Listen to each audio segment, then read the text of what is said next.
Assalamualaikum warahmatullahi wabarakatuh.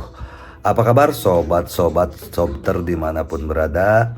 Semoga kita semua dalam keadaan sehat jasmani dan rohani, tidak kurangan satu apapun. Amin ya robbal alamin. Bab 129 bukan lagi anggota Star Lomen. Huang Yuheng merasa kakinya seperti dipotong gergaji, dan sensasi kesemutan yang menusuk hati menyengat jiwanya. Berguling dan meratap putus asa di tanah. Pada saat ini, melihat sungai Luosu mengalir dan kembali, Huang Yuheng tiba-tiba menjadi bersemangat dan berteriak sekuat tenaga. "Kakak, pukul dia sampai mati, pukul dia sampai mati." Luo Suhe menghabiskan seluruh kekuatannya.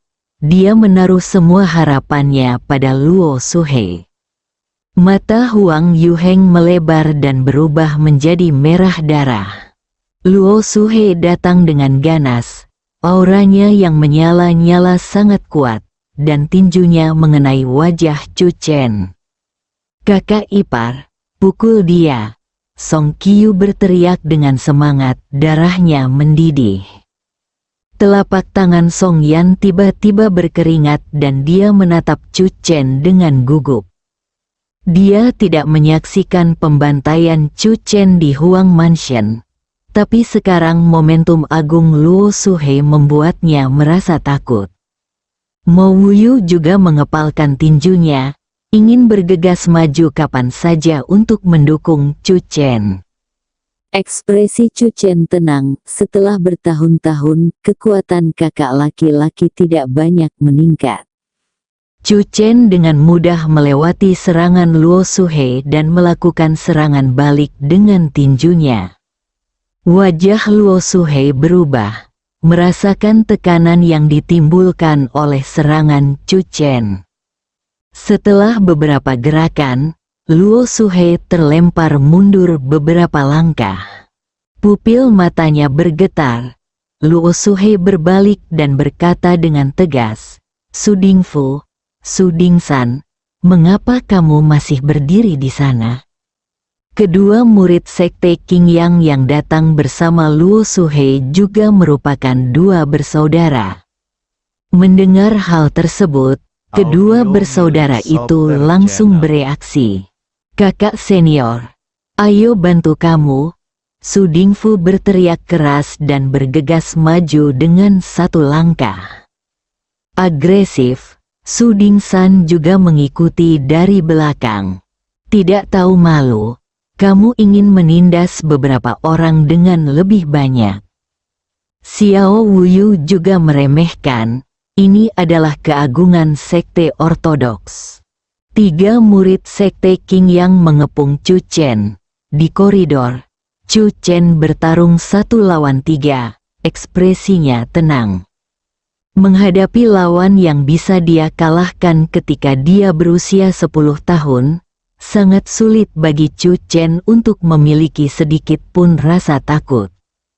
Seolah sedang berjalan-jalan di halaman, dia menghadapi kepungan 3 orang. Melihat pemandangan ini, Huang Jianghong tampak murung dan melambaikan tangannya, "Ayo pergi." Huang Jianghong tidak pergi untuk melihat hasil pertempuran ini. Penjaga keamanan Huang membantu Huang Yuheng berdiri, namun rasa sakit Huang Yuheng terus berlanjut. Ganti rumah sakit untuk Yu Heng. Huang Jianghong melihat lagi pertempuran di depan dan berbalik dengan tegas. Dia menyimpulkan bahwa meskipun mereka bertiga bergabung, mereka tidak akan menjadi lawan Chu Chen. Namun, Chu Chen tidak sendirian. Saat Huang Jianghong berbalik, tatapan dingin melintas di matanya.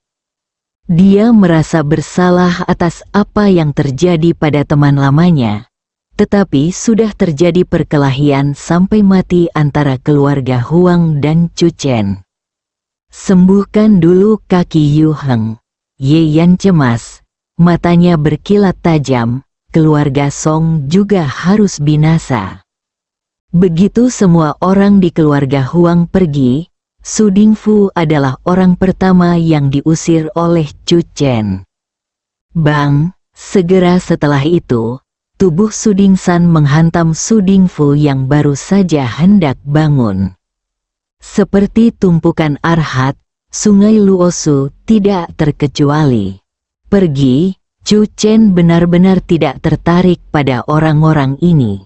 Luo Suhe berjuang untuk bangun dan melihat ke atas. Adik perempuan Ye Yan dan yang lainnya sudah pergi. Ekspresi Luo Suhe menjadi suram. Matanya menatap ke arah Chu Chen dan berbalik tanpa melihat ke belakang keluar ke arah luar. Kakak laki-laki, tunggu sebentar.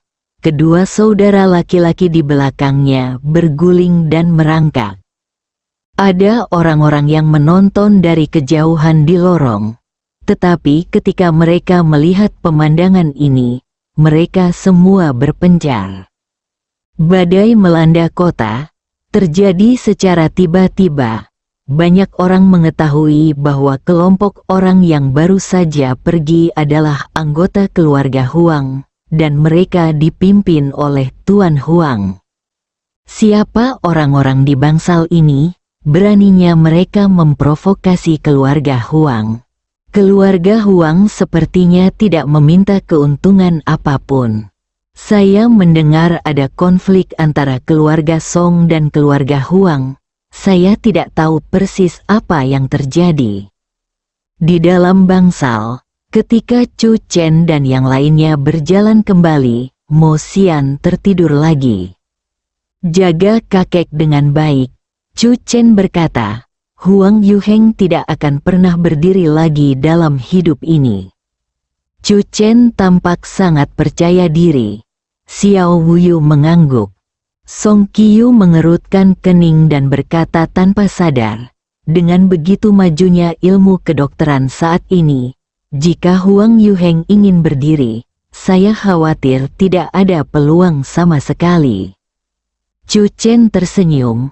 Ku bilang dia tidak bisa. Tidak akan ada keadaan khusus. Chu Chen sangat percaya diri.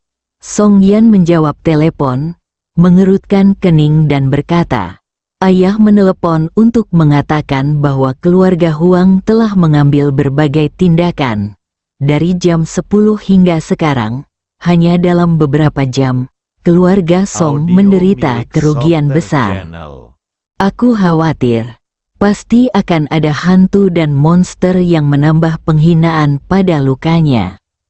Chu Chen, jika kekuatan keluarga Huang adalah untuk menekan keluarga Song, aku khawatir. Mo Wuyu memandang Chu Chen dengan ekspresi khawatir dan bersalah. Demi mencari keadilan bagi kakeknya, Chu Chen benar-benar menyinggung keluarga Huang dan membahayakan seluruh keluarga Song. Jangan khawatir, Wuyu, jagalah kakek dengan baik. Chu Chen menoleh ke Song Yan dan berkata, sayang, ayo pulang dulu. Chu Chen, mengenai masalah kakek, saya juga menghubungi tetua sekte Xingluo tadi malam. Mo Wuyu berkata, saya yakin tetua sekte Xingluo akan segera datang. Sekte Xingluo tidak memiliki pengaruh besar di kota Chan, tapi tidak apa-apa untuk berkontribusi. Chu Chen hendak berbicara ketika pintu bangsal terbuka. Beberapa orang masuk. Mo Wuyu, kata-katamu tidak mewakili sekte Xingluo. Beberapa orang yang masuk dipimpin oleh seorang pria berjubah abu-abu dengan ekspresi tajam. Dia menatap Mo Wuyu dan berkata dengan suara yang dalam, tahukah kamu itu apa kamu baru saja melakukannya? Jika kata-kata ini keluar, itu akan menimbulkan banyak masalah. Mo Wuyu mengangkat kepalanya dengan ekspresi pendiam, Paman Wei. Pria berjubah abu-abu itu duduk, melirik ke arah Mo Xian yang sedang berbaring di tempat tidur, dan menghela nafas pelan. Mo Laoqian seharusnya tidak melakukan kesalahan apapun. Dia memprovokasi sekte Qingyang dan hanya bisa menderita seperti ini. Wuyu, Paman Tuan ada di sini atas perintah pemimpin sekte untuk memberi Anda perintah untuk segera meninggalkan Canceng ketika cedera Tuan Mo sudah membaik. Jika keluarga Huang tidak menyelesaikan kebencian mereka, mereka harus meminta maaf kepada keluarga Huang. Mendengar ini, wajah Mo Wuyu menjadi pucat. Paman Wei, kenapa? Hah, kenapa? Di belakang keluarga Huang adalah sekte Qingyang, sekte ortodoks. Seorang pria di sebelah pria berjubah abu-abu mendengus. Apakah kamu, kakekku dan cucumu, ingin sekte Xingluo dimusnahkan karena kamu?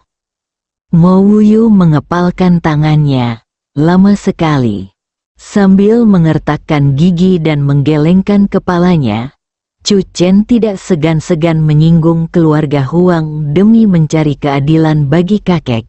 Saya tidak bisa meninggalkan Canceng saat ini.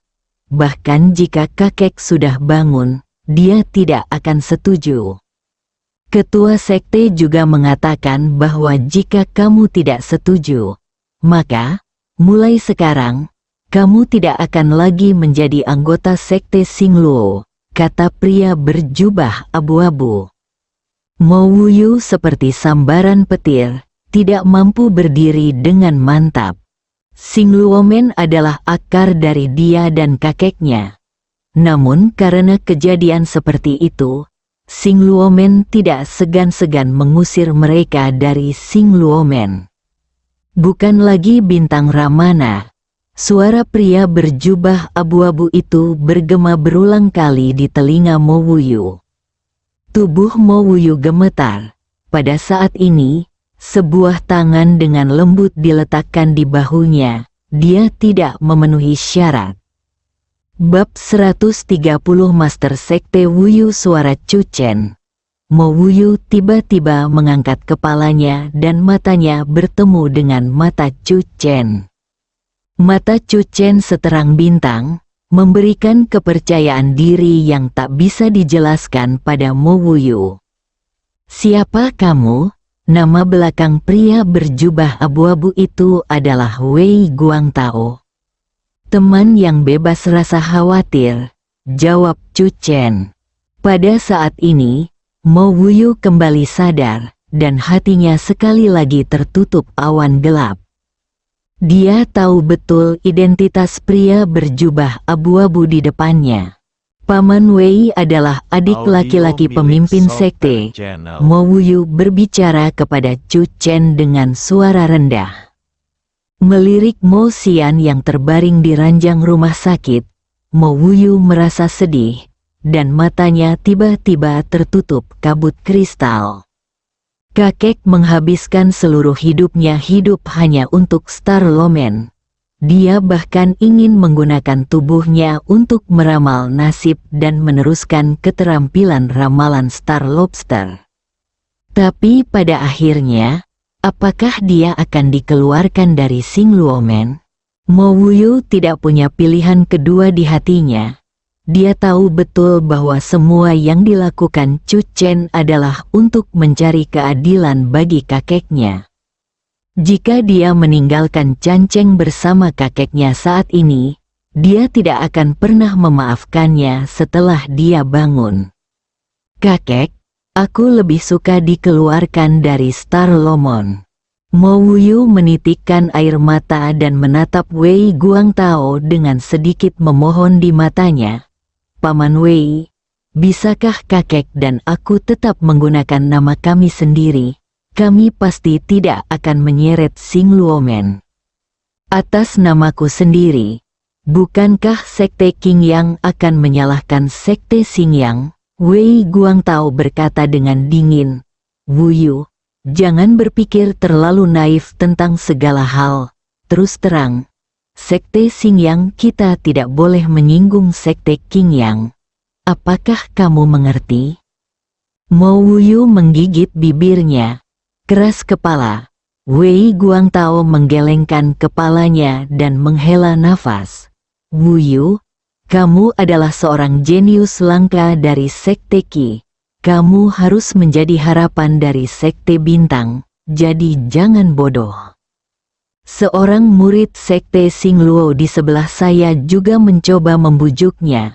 Saudari muda Wuyu, bukanlah hal yang memalukan untuk menyerah pada sekte ortodoks. Sebagai manusia, Anda harus mampu membungkuk dan meregangkan tubuh. Identitas apa yang membuatmu memenuhi syarat untuk memanggilku kakak muda Wuyu? Chu Chen berbicara lagi dari samping. Murid Wei Guangtao menyusut dan dia menatap Chu Chen. Teman ini sangat tidak sopan mencampuri urusan orang lain secara sembarangan. Tidak sopan orang ini memanggil kakak muda Wuyu. Chu Chen berkata kepada Mo Wuyu, "Wuyu, masalahnya sudah selesai. Kamu tidak perlu menyembunyikan identitasmu." Begitu dia selesai berbicara, Mo Wuyu tertegun dan menatap Chu Chen dengan tatapan kosong. Menyamarkan identitas Anda? Bagaimana lagi dia bisa menyembunyikan identitasnya? Chu Chen tersenyum dan memandang Wei Guangtao. Saya ingin bertanya kepada saudara Tao ini tentang gelarnya sebagai master dari sekte Xingluo. Wei Guangtao tidak ragu-ragu. Tentu saja kakak laki-laki saya, Ning Yuanshui, yang dikenal sebagai guru Tao Yuanshui. Chu Chen tersenyum. Sejauh yang saya tahu, pemimpin sekte Xingluo adalah Tao Luo Yun. Begitu dia selesai berbicara, murid Wei Guangtao menyusut, dan kemudian dia berkata, "Setelah Tao Luo Yun, pemimpin sekte Xingluo adalah kakak laki-laki saya, Tao Yuanshui. Apa sebenarnya maksudmu?" Hahaha, Chu Chen tidak bisa menahan tawa. Setelah Luo Yun Dao Zun, apakah masih ada pemimpin sekte dari sekte Xingluo? Dia hanyalah pemimpin sekte yang bertindak. Bahkan jika Ning Yuanshui ada di sini, dia tidak berani melakukannya mengaku sebagai pemimpin sekte-sekte Xingluo, karena hanya Ordo Nebula yang merupakan tanda dari Master Sekte Bintang Luo dan dapat mewakili identitas sebenarnya dari Master Sekte Bintang Luo. Wei Guangtao menyipitkan matanya dan menatap Chu Chen. "Siapa kamu? Kebanyakan orang tidak mengetahui keberadaan Nebula Order." Bahkan beberapa keturunan muda dari sekte Xingluo tidak mengetahui bahwa pendiri sekte Xingluo Tao Luo Yun pernah berkata bahwa hanya Ordo Nebula yang merupakan satu-satunya tanda penguasa sekte Xingluo. Ketika Tao Luo Yun pergi, dia tidak meninggalkan Ordo Nebula. Dikabarkan bahwa Ordo Nebula berisi pembelajaran seumur hidup dari Tao Luo Yun. Orang yang memenangkan Ordo Xingyun tidak hanya akan menjadi pemimpin sekte Xingluo, tetapi juga akan menjadi pewaris jubah Tao Luo Yun. Menghadapi mata Wei Guangtao, Chu Chen tampak tenang dan berkata, "Menantu keluarga Song di Canceng, Chu Chen." Wei Guangtao sangat bingung tentang identitas Chu Chen dan mengapa dia sangat mengenal Xingluo Men. Bahkan jika kakak senior Yuanshui hanya bertindak sebagai pemimpin sekte, dia masih memiliki hak untuk menjalankan otoritas pemimpin sekte, terutama jika itu terkait dengan keselamatan sekte Xingluo. Wei Guangtao mengabaikan Chu Chen dan matanya tertuju Mo Wuyu lagi. Sekte Xingluo tidak boleh menyinggung sekte Qingyang. Jika Dao Zun Luo Yun tahu bahwa semua murid dan cucunya adalah pengecut yang menindas orang lain dan takut pada yang kuat, saya tidak tahu betapa kecewanya dia. Chu Chen menggelengkan kepalanya. Untungnya, penerus pilihan Dao Zun Luo Yun tidak seperti ini. Begitu Chu Chen selesai berbicara, mata semua orang tidak bisa tidak fokus padanya. Penerus Tao Luo Yun yang dipilih secara pribadi? Mata Song Qiu berbinar. Dia tahu bahwa Chu Chen dan yang lainnya sedang mendiskusikan sesuatu tentang seni bela diri kuno yang dia tidak mengerti. Bisakah kata-kata Chu Chen mengungkapkan identitasnya? Penguasa Sekte Bintang Luo, Song Qiu merasakan napasnya tiba-tiba menjadi cepat dan matanya terbakar. Identitas kakak ipar begitu menonjol. Mata Mo Wuyu juga bergetar. Pantas saja kakek sangat menghargai Chu Chen. Mo Wuyu merasa sedikit bersemangat. Jika itu masalahnya, dia dan kakeknya tidak perlu diusir dari gerbang bintang. Chu Chen memandang Mo Wuyu dan tiba-tiba mengangkat tangannya. Tuan Wuyu, sekarang setelah semuanya terjadi, Anda tidak perlu lagi menyembunyikan identitas Anda. Pemimpin Sekte Wuyu, Mo Wuyu tertegun sejenak. Untuk beberapa saat, dia memandang Chu Chen dengan tercengang. Lelucon ini terlalu besar. Bahkan Ordo Nebula, Mo Wuyu belum pernah mendengarnya. Anak bodoh, kamu berbicara omong kosong. Wei Guangtao menjadi sedikit marah.